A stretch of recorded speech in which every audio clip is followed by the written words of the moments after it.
Hello everyone. तो आज जो हम नया चैप्टर स्टार्ट करने जा रहे हैं वो है agreement of verb with subject. तो इसका क्या मतलब है कि पहले देखिए एक सेंटेंस किसका बना होता है। एक सेंटेंस के अंदर क्या होता है, एक सब्जेक्ट होता है, एक वर्ब होता है और एक ऑब्जेक्ट होता है। तो जो वर्ब होता है वो किसके अकॉर्डिंग होता है, वो सब्जेक्ट के अकॉर्डिंग होता है। जैसे कि अगर एक जना है तो हम वर्ब यूज़ करेंगे सिंगुलर, और अगर ज़्यादा जने एक से ज़्यादा तो मतलब प्लूरल, तो वर्ब भी कौन सा हो जाएगा आपका, प्लूरल लग जाएगा। ठीक है ना। तो यही है वर्ब का एग्रीमेंट किसके साथ होना, सब्जेक्ट के साथ होना। वही है हमारा agreement of verb with subject. ठीक है। जैसे कि हम सेंटेंस लेते हैं, Ravi is a good boy. पहला सेंटेंस हमने लिया, Ravi is a good boy. तो रवि क्या है, एक लड़का है। जब एक लड़का है, सिंगुलर है, तो आप क्या यूज़ करोगे, सिंगुलर वर्ब यूज़ करोगे, और इज़ क्या आ जाएगा हमारा, सिंगुलर वर्ब हो जाएगा। ठीक है ना। आप देखो नेक्स्ट सेंटेंस दो, Ravi and Rakesh are good boys. Ravi और राकेश क्या हैं, अच्छे लड़के हैं। तो रवि और राकेश कितने हैं, दो हैं। जब एक से ज़्यादा हो गए मतलब प्लूरल हो गए, तो आप जो है वर्ब भी कौन सा इस्तेमाल करोगे, प्लूरल वर्ब यूज़ करोगे। और आर क्या है हमारा, प्लूरल है, तो इसलिए हमने लगाया रवि एंड राकेश आर। ठीक है। तो इसका हो गया। नेक्स्ट देखो third, this red and black pen dash mine. ये रेड और ब्लैक पेन मेरा है। तो इसे क्या पता चलता है कि पेन कितना है, पेन तो एक है ना। दिस रेड एंड ब्लैक, ये लाल और काला पेन मेरा है। तो पेन कितनी है, एक पेन है। जब पेन एक है तो हम क्या लिखेंगे, उसके लिए इज़ का यूज़ करेंगे, सिंगुलर का यूज़ करेंगे, वो क्या है हमारा इज़। ठीक है। अब देखो नेक्स्ट पे आ जाओ, ऐसे द रेड अब and the black pen dash mine. Red और ब्लैक पेन, द रेड मतलब लाल रंग का, एंड द ब्लैक पेन और काले रंग का पेन। तो कितने पेन हो गए, दो। जब सिंगुलर नहीं रहा, प्लूरल हो गया, तो क्या लगाएंगे हम, प्लूरल वर्ब यूज़ करेंगे। और प्लूरल वर्ब क्या है इसमें, आर। तो हम क्या यूज़ करेंगे, आर का यूज़ करेंगे।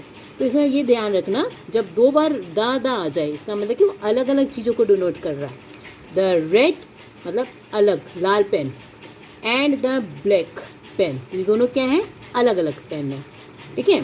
तो इसी तरह से जैसे हम बोलते हैं the scholar and the philosopher, तो इसका मतलब कि कितने जने हो गए, दो जने हैं। और अगर हम कहें द स्कॉलर एंड फिलोसफर, तो मतलब एक ही बंदा, वो स्कॉलर भी है और फिलोसफर भी है।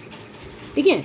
तो तब क्या हो जाते हैं वो, दा अगर दो बार आ जाए तो उसका अंदर क्यों, प्लूरल है। और वर्ब कौन सा यूज़ करोगे आप, आर मतलब प्लूरल वर्ब यूज़ करोगे। ठीक है। आप दूसरे रूल पे आ जाओ, रूल नंबर 2। रूल नंबर 2 में क्या है, अगर आइदर है और, neither nor, not only but also, अगर ये वर्ड्स हैं तो आप क्या करोगे, जो कि बिल्कुल वो वर्ब यूज़ करोगे, सिंगुलर प्लूरल का वर्ब वो यूज़ करना है जो कि सब्जेक्ट के बिल्कुल पास पड़ेगा। मतलब कि जैसे कि नाइदर राम, ना ही राम, ठीक है ना, नॉर रवि, ना ही रवि, डैश कमिंग। तो जो पास वाला सब्जेक्ट कौन सा है वर्ब के, वो है रवि। तो रवि क्या है, सिंगुलर। अब रवि एक ही जना ना, सिंगुलर है, इसलिए आप कौन सा यूज़ करोगे, वर्ब भी कौन सा होगा, सिंगुलर। ठीक है। तो वर्ब के पास वाला जो सब्जेक्ट होगा उसके अकॉर्डिंग आप वर्ब लगाएंगे। अगर वर्ब जो है यहाँ पे क्या लगेगा, इज़, इसलिए क्योंकि रवि क्या है, सिंगुलर है।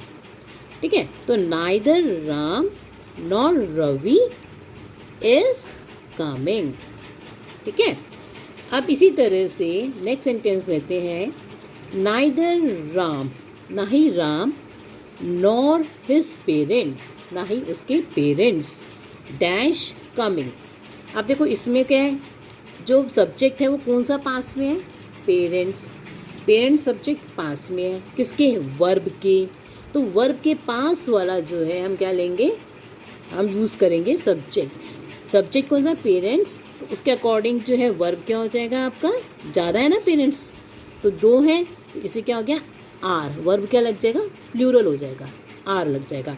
तो नाइदर में हमें क्या देखना है, neither, either, not only but also, जब ये वर्ड्स हों तो इनमें जो है वर्ब उसके अकॉर्डिंग होता है जो सब्जेक्ट पास में हो। तो जैसे पेरेंट्स पास में है तो वर्ब क्या लग जाएगा, इसमें प्लूरल हो जाएगा, neither Ram nor his parents are coming. ठीक है, तो ये हो गया नंबर हमारा रूल नंबर 2। अब इसी तरह से आगे चलते हैं, अब करते हैं रूल नंबर 3।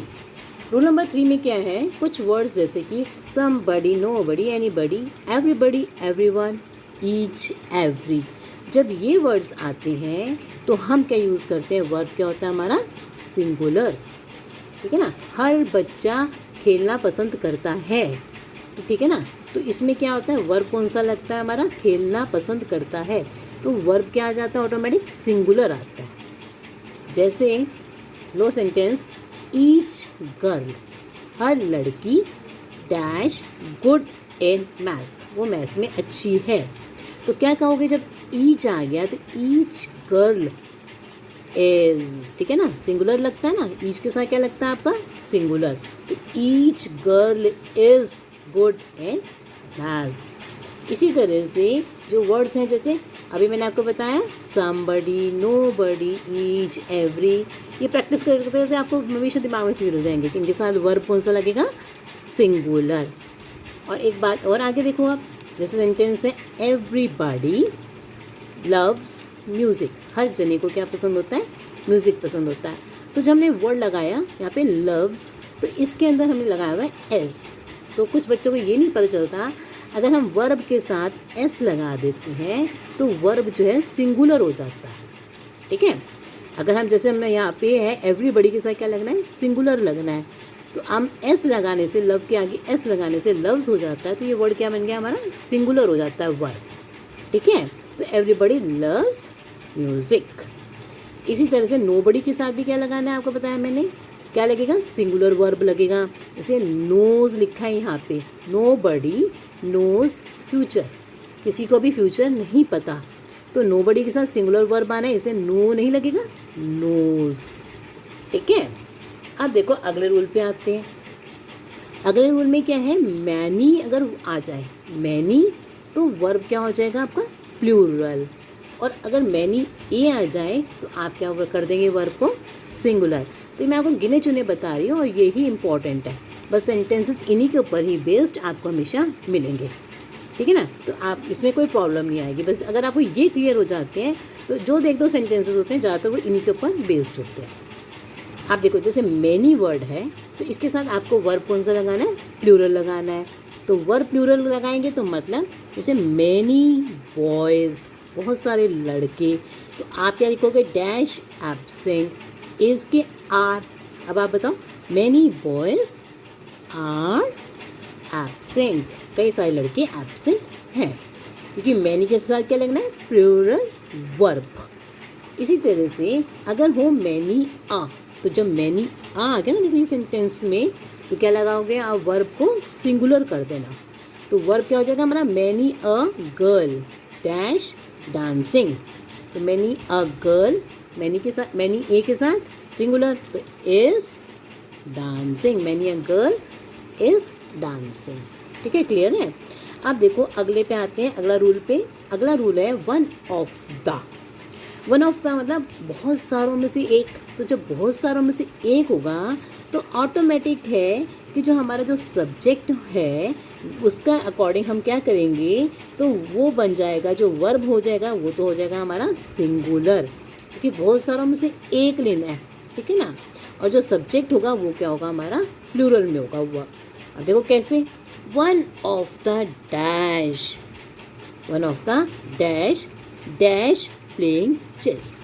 तो वन ऑफ द बहुत सारे लड़कों में से, तो वन ऑफ द बॉयज़ है ना, बहुत सारे लड़के हो गए, उनमें से एक, तो वर्ब क्या होगा आपका, सिंगुलर, तो क्या लगाओगे आप, इज। तो जो मतलब ये हुआ कि जो नाउन होगा, सब्जेक्ट होगा, वो तो क्या हो जाएगा हमारा, plural, one of the boys. ठीक है ना, बहुत सारे लड़कों में से इज प्लेइंग चेस। ठीक है, अब चलते हैं आगे। नेक्स्ट है अगला रूल, 6th रूल है। अब देखो इसमें क्या है, जैसे कुछ वर्ड्स होते हैं ये आपको अपना लर्न भी कर लोगे और प्रैक्टिस में भी हो जाएंगे। जैसे पैंट्स, ट्राउज़र्स, सिजर्स, ये होते तो एक ही हैं। जैसे कि पैंट्स होती तो एक ही पैंट है मगर उसको कहा जाता है पैंट्स। ट्राउज़र्स, ठीक है, ये भी पैंट ही होती है। सिजर्स, कैंची, तो कैंची तो एक ही होती है ना। अब टोंग्स, चिमटा, सन ग्लासेस, चश्मे, ठीक है, वेजेस, आर्म्स, तो ये क्या है, ये वर्ड्स तो एस लिखा होता है मगर ये होते एक ही है, ठीक है ना। और इनके साथ जो वर्ब लगेगा मगर हमेशा क्या होगा, वो होगा प्लूरल। वो कौन सा वर्ड यूज़ करेंगे हम, वर्ब प्लूरल का यूज़ करेंगे, ठीक है। जैसे कि where dash my sunglasses, मेरे चश्मे कहाँ हैं। तो आपको पता चल गया ना मेरे चश्मे कहाँ हैं, तो क्या लगाओगे आप, आर, क्योंकि प्लूरल लगता है इसमें। वर्ब कौन सा लगता है, plural, where are my sunglasses. इसी तरह सिजर्स, आर, सिजर्स के साथ भी क्या लगता है आपका, प्लूरल वर्ब, तो क्या लगाएंगे हम, are. Scissors are used for cutting, ठीक है। तो इसकी एक पहचान कर लो कि जैसे सिजर्स है वो ऐसे मतलब दो उसमें बनी है। इसी तरह से कोई पैंट्स हैं, इसमें भी क्या है, दो टांगे ऐसे हैं। ट्राउजर्स में भी दो हैं, सन ग्लासेस में दो लेंस हैं। तो इसे पहचान लो कि इसमें क्या आएगा, प्लूरल। इन वर्ड्स में क्या आएगा, प्लूरल वर्ब आएगा, ठीक है ना। ये पहचान कर लो। आप देखो कलेक्टिव नाउन, कलेक्टिव नाउन कौन से होते हैं, जो कि एक गुट बता देते हैं। गुट मतलब जैसे कि भेड़ों का झुंड, बकरियों का झुंड, सोल्जर्स का झुंड, आर्मी, कैटल, फ्लॉक, ठीक है ना, और ज्यूरी, वकीलों का झुंड। ये सब क्या है, हमारे कलेक्टिव नाउन्स हैं। तो जो कलेक्टिव नाउन्स हैं उनमें भी क्या लगाते हैं, प्लूरल वर्ब का इस्तेमाल करते हैं, ठीक है। तो हम जैसे सेंटेंस बोलते हैं, कैटल डैश ग्रेजिंग, तो कैटल आर ग्रेजिंग, ठीक है ना, प्लूरल वर्ब का इस्तेमाल करेंगे। इसी तरह से ज्यूरी, अब देखो जो ज्यूरी वर्ड है ये थोड़ा सा अलग है। इसमें अलग की बात ये है कि अगर जो है वो एक साथ हो गई इकट्ठे सारे वकील, तो तब कहेंगे हम ज्यूरी। मगर जो है जो वो अलग अलग जो है डिसीजन दे रहे हैं, अलग अलग हैं, तो तब भी हम उनको ज्यूरी तो कहते हैं, मगर उनके साथ जो लगता है वो वर्ब क्या हो जाता है, हमारा सिंगुलर हो जाता है, ठीक है ना। तो इसमें डिफरेंस आता है। जैसे कि jury dash elected it's president, jury ने अपना प्रेसिडेंट इलेक्ट किया, ठीक है ना। और दूसरा सेंटेंस में लिखा है jury dash divided in their opinion.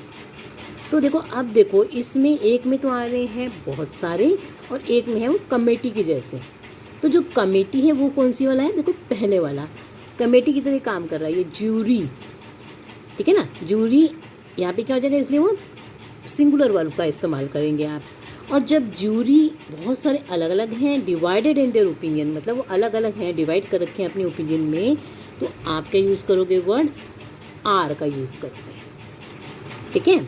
तो jury are divided in their opinion, ठीक है। तो ये तो मैंने आपको कुछ रूल्स बताए और यही मेन रूल्स हैं जो कि आपके इसमें सेंटेंसेस में agreement of verb with subject में मतलब ये यूज़ होते हैं। मेन यही रूल्स हैं जो आपको समझ में आने चाहिए। तो thank you for watching my video and please like and subscribe it. और आपको कोई प्रॉब्लम हो तो आप कमेंट बॉक्स में मुझसे पूछ सकते हैं। Thank you.